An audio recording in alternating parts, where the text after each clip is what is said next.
I would say the throw of that dart was valid, quite valid, wasn't it? We're going to be looking at validity, test validity. A test needs to be valid, otherwise it's really not worth it. Every item on the test needs to be valid, otherwise it should be thrown out. Now, I'm talking here both about those great big standardized tests. You sure hope that they've been validated. But this also applies to teacher-made tests too, where item by item you really ought to take a look and make sure, is this item valid? But whoa, what do we mean by valid? Actually, there are several kinds of validity. You know, the actual definition of validity is it measures what it's supposed to measure. It hits the mark. But there's various ways of looking at how something is or isn't valid. Okay? We're looking for accuracy. It measures what it's supposed to measure. Such as content validity. Well, does each item on the test match what was in the curriculum? If not, then you don't have content validity. If you're asking questions that weren't in the textbook, you will get complaints, and you'll get complaints because your content wasn't valid. The content of the test was not valid, matched up with the curriculum. There's something called face validity.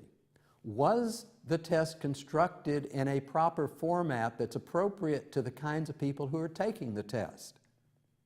You know, we're so used to bubble tests. Actually, bubble tests may not be appropriate for all test takers. So maybe we have to create an alternate way for those kinds of students to take the test. Same thing with teacher-made tests. Keep that in mind. Criterion related. Do the items in the test match the objectives of what it is you had been teaching? Okay? Not so much the curriculum here, but the actual written objectives. And if you don't remember objectives, you can go back to the video where I talked about objectives. Predictive validity. If this test has been given often enough, it should have predictive validity. It should match what's going to happen in the future. And that sounds like, you know, crystal ball stuff, but you have to understand this test has been given before many times to many people, and by now it should have some predictive validity.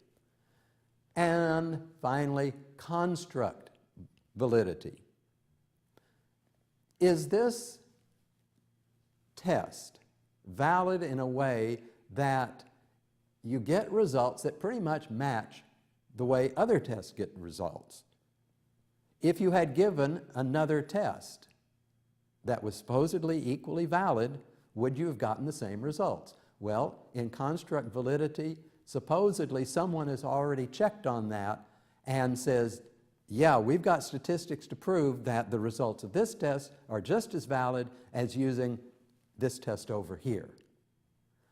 So as I said, you can't do very much about the standardized testing. You just kind of cross your fingers and hope that the standardized tests that you're giving your students match all these different kinds of validity. But certainly, you can do this when it comes to your teacher-made test. You can check through this kind of checklist and see, item by item, is my test really valid for my students, for what I was teaching and what I am expecting?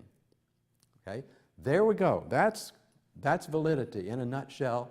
Do some review on that and supplemental reading and review questions, and good luck.